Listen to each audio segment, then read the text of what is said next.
I just inherited $2.3 million, and my family has no idea it's about to destroy them. I just inherited $2.3 million, and my family has no idea it's about to destroy them. I'm Sophia Loren, and 3 months ago, I was serving champagne to billionaires at Manhattan's most exclusive events while living in a studio apartment that cost more than most people's cars. Tonight, I'm sitting in my new Tribeca penthouse, watching my family's world crumble through floor-to-ceiling windows that overlook the city I now own a piece of. But let me start from the beginning, because this story, it's going to make you question everything you think you know about family loyalty. Picture this, the St. Regis Hotel, December 15th, black tie gala for New York's elite. I'm wearing a borrowed dress, serving $500 a bottle Dom Perignon to people who spend my yearly salary on a handbag. My sister Isabella glides past me in a custom Valentino gown, her arm linked with our mother, both of them dripping in diamonds I could never afford. Sophia, darling, mother's voice cuts through the classical music like a blade. Do make sure the Vanderbilt's glasses never go empty. She doesn't even look at me. Just adjusts Isabella's necklace, a $80,000 Cartier piece I'd seen her admiring last month. I force a smile.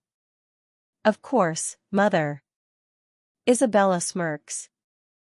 Thanks, sis. You're such a lifesaver.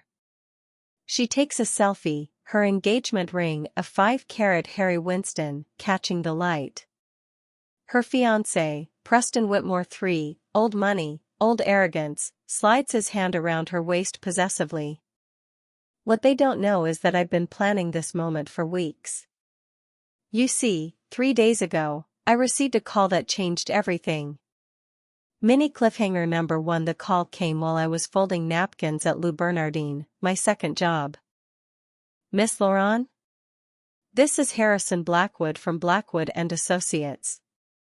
We need to discuss your grandmother's estate. My grandmother, Vivian Loren, had died 6 months earlier. I'd barely been allowed at the funeral. Mother said it wasn't appropriate for the help to sit with family. But Harrison's voice was urgent. There's been a significant oversight in the will reading. Can you come in immediately? I remember walking into that mahogany-paneled office, my hands shaking as Harrison placed a leather folder in front of me. The letterhead read, Last Will and Testament of Vivian Marie Loren. Your grandmother left specific instructions, he said, his voice grave. Instructions that were overlooked during the initial reading. He opened to a page marked with a red ribbon. There, in grandmother's elegant script, was my name. Next to it, $2.3 million trust fund, plus the Loren family estate in the Hamptons, plus controlling shares in Loren Industries. My vision blurred. What? Your mother and sister received the decorative items, the jewelry, some cash. But you, Sophia, you inherited the real wealth. Your grandmother was very specific. She wanted it to go to the granddaughter who understood the value of hard work. The room spun. All those years of being treated like hired help, of watching Isabella get everything handed to her while I worked 3 jobs just to afford rent. Grandmother had been watching. She'd seen who I really was. But here's where it gets interesting. Mini cliffhanger number 2. Harrison leaned forward, his expression darkening. There's more. Your family has been accessing some of these funds illegally. They've been using your grandmother's accounts, thinking they inherited everything. He slid bank statements across the table. Withdrawals. Hundreds of thousands of dollars. Isabella's wedding dress, $45,000. Her honeymoon suite in Dubai, $30,000. Mother's facelift last spring, $25,000. Preston's new Maserati, $180,000. My money. My inheritance. They'd been living off what was mine. We can press charges, Harrison said quietly. Or, or, I whispered. His smile was sharp. Or we can let them keep spending. Let them dig deeper. And then we take everything. That's when the plan was born. For the next 3 weeks, I played my role perfectly. The dutiful daughter, the grateful sister, the invisible help. I watched Isabella plan her dream wedding, a $300,000 affair at the plaza. I watched Mother book a suite at the Four Seasons for the wedding week. I watched them spend my money while treating me like garbage. And I documented everything. Mini cliffhanger number 3. The night of the gala, I served their friends with a secret burning in my chest. Every smile, every yes ma'am, every moment of humiliation was building towards something they'd never see coming. Sophia, Isabella cornered me by the champagne station, her voice honey-sweet but eyes cold. I need you to work my wedding next week. The actual staff costs too much, and well, you know your place. My place. I almost laughed. Of course, I said, refilling her glass. Anything for family. She patted my cheek like I was a pet. You're such a good sport about everything. I mean, some people might be bitter about how things worked out, but you've always been so accepting of your station. Preston appeared, sliding his arm around her waist. Ready, darling? The Astors want to meet you. He glanced at me dismissively. Oh, and make sure someone cleans up properly. This isn't a barn. They swept away, leaving me standing there with a tray of empty glasses and a heart full of fire. But what happened next, even I wasn't prepared for it. Mini cliffhanger number 4. I was clearing tables when I overheard Mother on the phone in the coat room. Her voice was hushed, desperate. Yes, I understand the account is overdrawn. But there has to be more money somewhere. Vivian was loaded. What do you mean frozen? My breath caught. I pressed closer to the door. Well then access the trust fund. Isabella's wedding is in 6 days, and if we can't pay the vendors. Her voice cracked. We'll be ruined. The Whitmores will call off the engagement if they find out we're broke. Broke. They'd spent everything. My inheritance, their inheritance, everything. Mother's voice turned sharp. Then find the money. Rob a bank if you have to. I will not be humiliated in front of New York society. I smiled in the darkness. They were about to be more than humiliated. The wedding day arrived like a perfectly orchestrated storm. The Plaza Hotel was transformed into a winter wonderland. White roses, crystal chandeliers, ice sculptures that cost more than most people's cars. Isabella looked stunning in her custom Vera Wang, a $50,000 masterpiece that she'd charged to an account that was about to be very, very empty. I was in my black uniform, serving canapes to Manhattan's elite, when Harrison Blackwood approached me. It's time, he whispered, slipping me a thick envelope. Inside were the legal documents that would change everything. Cease and desist orders. Fraud charges. Asset seizure notifications. But the real surprise was still coming. Mini cliffhanger number 5. The ceremony was flawless. Isabella glowed as she walked down the aisle, 400 guests rising to their feet. Mother dabbed at her eyes with a handkerchief, playing the proud matriarch perfectly. Preston's family sat rigid in the front row, old money personified. They demanded financial transparency before the wedding, but Mother had somehow convinced them everything was in order. It wasn't. As the priest asked if anyone objected to the union, I felt my phone buzz. A text from Harrison, it's done. Accounts frozen. Charges filed. They'll know within the hour. But I wanted front row seats for the show. The reception was in full swing when it happened. Isabella was cutting the 7-tier cake when Mother's phone rang. She glanced at it, frowned, and stepped away. I watched her face change from confusion to horror to pure panic. "What do you mean, fraud charges?" Her voice carried across the ballroom. Conversation stopped. Heads turned. Isabella's smile faltered. "Mother? What's wrong?" Mother's face had gone chalk white. "The accounts, they're all frozen. There's been some mistake." Preston's father, William Whitmore Sr., materialized beside her like a shark sensing blood. "What kind of mistake, Mrs. Laurent?" That's when I made my move. Mini cliffhanger number 6. I walked to the front of the ballroom, still in my serving uniform, and picked up the microphone the band had been using. "Excuse me, everyone." My voice echoed through the room. 400 pairs of eyes turned to me. Isabella's expression shifted from confusion to mortification. "There's been an announcement I need to make." "Sophia." Mother hissed. "Put that down immediately." I smiled at her. The same smile I'd been giving her for 26 years. But this time it had teeth. "Ladies and gentlemen, I'm Sophia Laurent. You might know me as the Help." Nervous laughter rippled through the crowd. "But what you don't know is that 3 weeks ago, I inherited my grandmother's estate. All of it." The ballroom went dead silent. Isabella's bouquet hit the floor. The $2.3 million trust fund. The Hamptons estate. The controlling shares in Laurent Industries. I paused, letting it sink in. Everything my family has been spending for the past 6 months? It was never theirs. It was mine. Mother stumbled backward. Preston's family looked like they'd been slapped.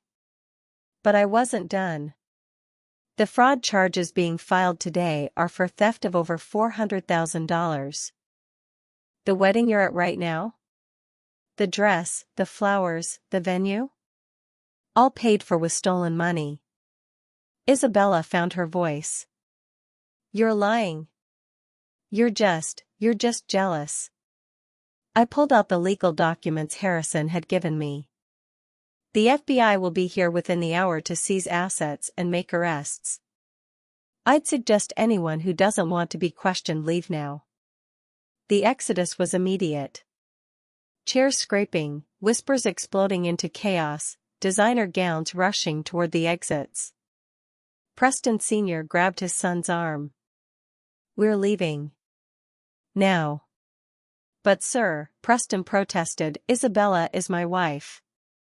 His father's laugh was bitter. "Son, you just married into a family of criminals. Consider this marriage annulled." Isabella's scream echoed through the emptying ballroom. But the biggest shock was yet to come. Mini cliffhanger number 7. As the last guests fled, Isabella rounded on me, her perfect makeup streaked with tears. "How could you do this to me? To us? We're family." I really looked at her, in her stolen dress, surrounded by stolen flowers, her stolen life crumbling around her. "Family," I repeated slowly. "You mean the family that made me work 3 jobs while you got manicures? The family that made me serve at events while you played princess? The family that stole my inheritance and called me the Help?" Mother stepped forward, her voice desperate. "Sophia, please. We can work this out. We didn't know." "You didn't know?" I laughed, and it echoed in the empty ballroom. "You didn't know that treating me like garbage for 26 years might have consequences?" I walked toward the exit, then turned back one last time. "Oh, and Isabella? That apartment you've been living in? It's mine now. You have until midnight to get out." But as I reached the door, Isabella said something that stopped me cold. "Wait." Her voice was broken, desperate. There's something you don't know. Something about grandmother's will that changes everything. I turned slowly. What? Isabella's eyes were wild, desperate. The shares in Loron Industries, they're not what you think they are. The company is about to be sold. To the Whitmores. If that happens, your controlling shares will be worthless, but Preston's family will walk away with hundreds of millions. My blood froze. What are you talking about? Mother stepped forward, her voice trembling. The wedding wasn't just about love, Sophia. It was a business merger. We arranged it months ago. Once Isabella married Preston, the families would combine assets. The Whitmores would buy Loron Industries for triple its market value, but only if the merger happened. Preston appeared in the doorway, his face a mask of calculation. The marriage is legal, even if it's ending. The contracts were signed this morning. By midnight tonight, my family will own everything your grandmother built. I felt the world tilt. Everything I'd planned, everything I'd won, it was about to be stolen again. Unless, Preston continued, his smile predatory, you want to make a deal. Mini cliffhanger number 8. The empty ballroom suddenly felt like a battlefield. Preston straightened his tie, every inch the entitled heir he'd been raised to be. Here's what's going to happen, Sophia. You're going to drop the charges against your family. You're going to honor the business merger. And in return, I'll make sure you get a small percentage when the sale goes through. How small? I asked, my voice steady despite the fury building inside me. 5%.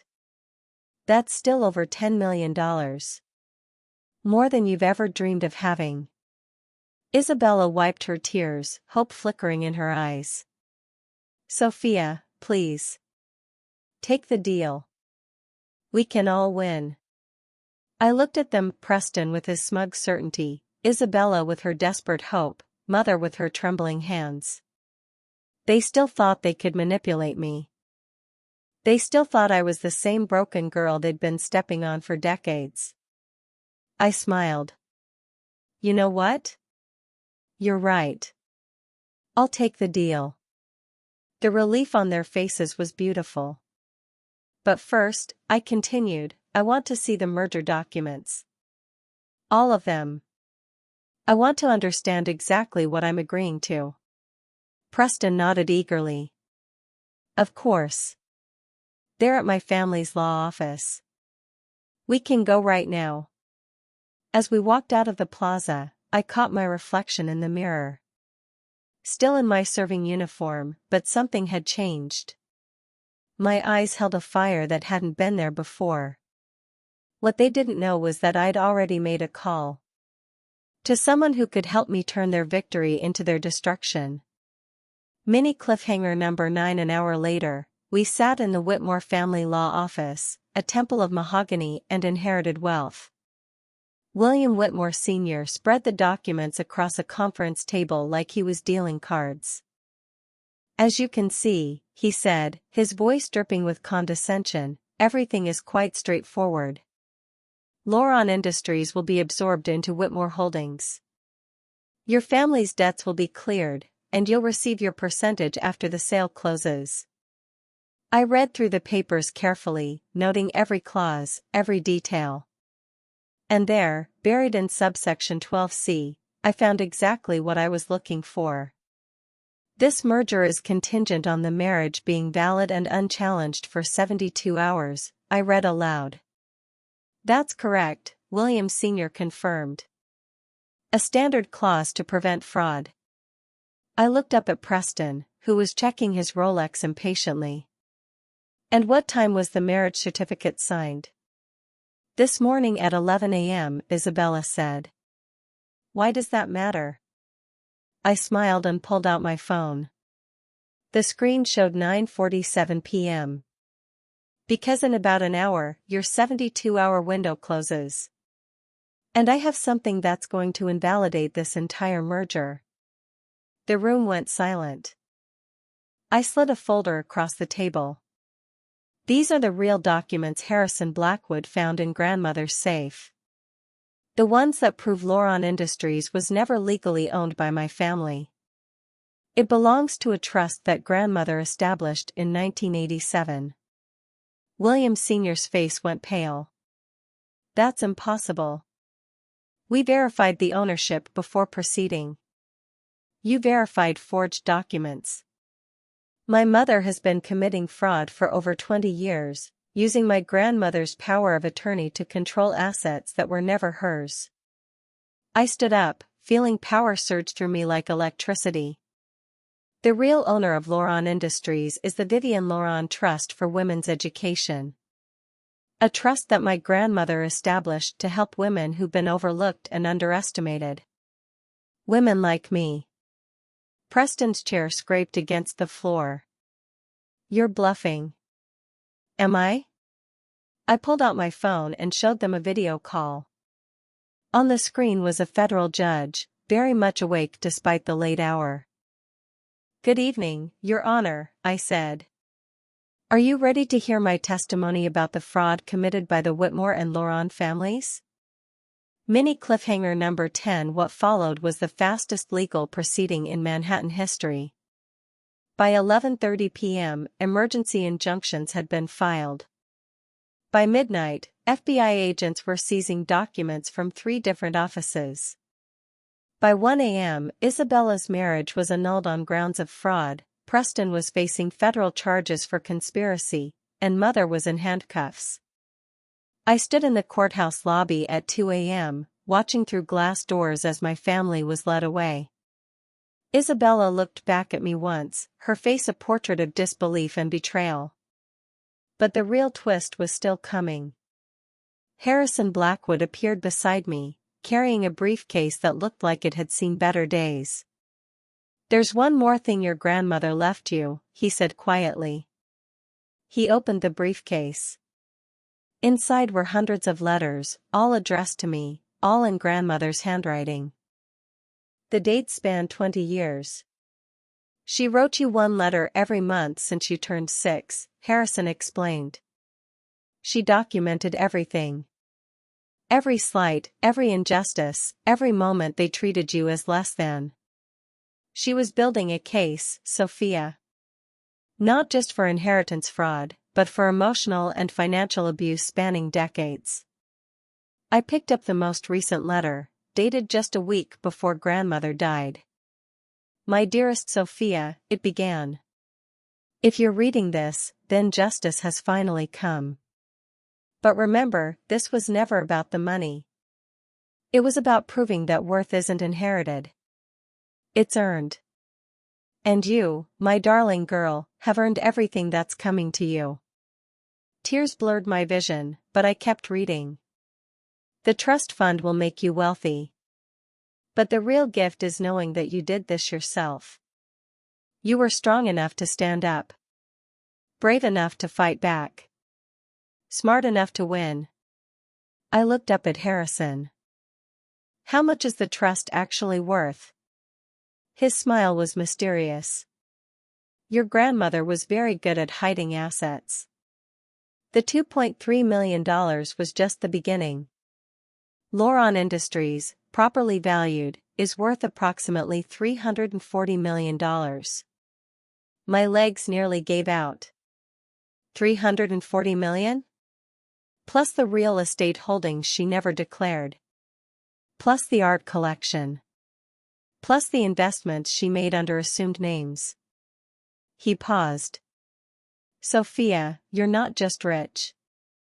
You're one of the wealthiest women in New York.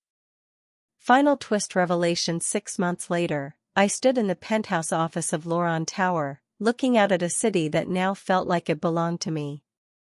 The view stretched from Central Park to the harbor, a kingdom of glass and steel and possibility.